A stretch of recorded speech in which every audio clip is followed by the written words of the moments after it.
Sending rockets into space requires sacrificing expensive equipment, burning massive amounts of fuel, and risking potential catastrophe.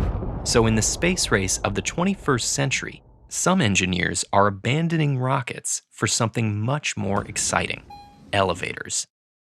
Okay, so maybe riding an elevator to the stars isn't the most thrilling mode of transportation, but using a fixed structure to send smaller payloads of astronauts and equipment into orbit would be safer, easier, and cheaper than conventional rockets.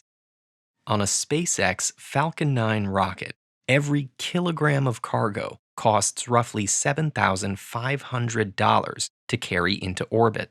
Space elevators are projected to reduce that cost by 95%. Researchers have been investigating this idea since 1895, when a visit to what was then the world's tallest structure inspired Russian scientist Konstantin Tsiolkovsky. Tsiolkovsky imagined a structure thousands of kilometers tall, but even a century later, no known material is strong enough to support such a building. Fortunately, the laws of physics offer a promising alternative design. Imagine hopping on a fast-spinning carousel while holding a rope attached to a rock. As long as the carousel keeps spinning, the rock and rope will remain horizontal, kept aloft by centrifugal force. If you're holding the rope, you'll feel this apparent inertial acceleration pulling the rock away from the center of the rotating carousel. Now, if we replace the carousel with Earth, the rope with a long tether, and the rock with a counterweight, we have just envisioned the modern space elevator, a cable pulled into space by the physics of our spinning planet.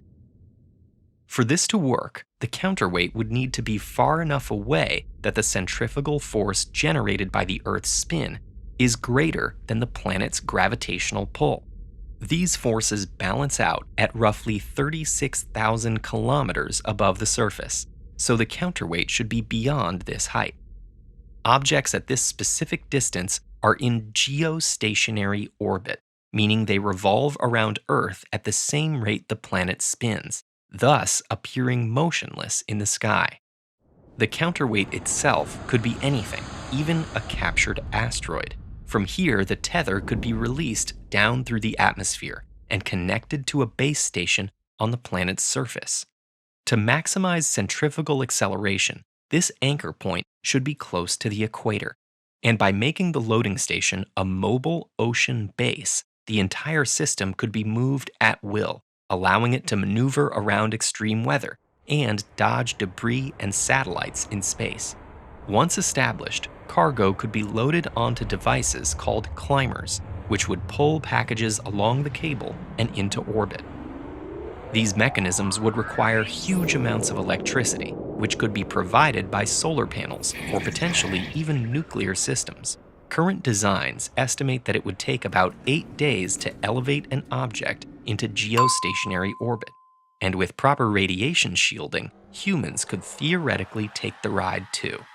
So what's stopping us from building this massive structure?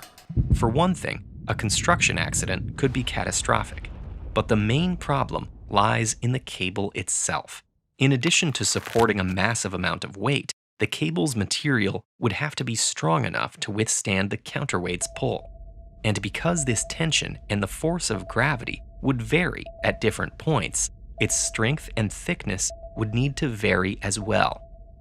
Engineered materials like carbon nanotubes and diamond nanothreads seem like our best hope for producing materials strong and light enough for the job. But so far, we've only been able to manufacture very small nanotube chains. Another option would be to build one somewhere with weaker gravity.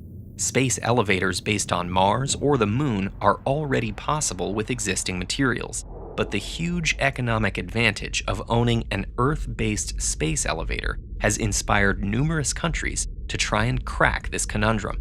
In fact, some companies in China and Japan are already planning to complete construction by 2050.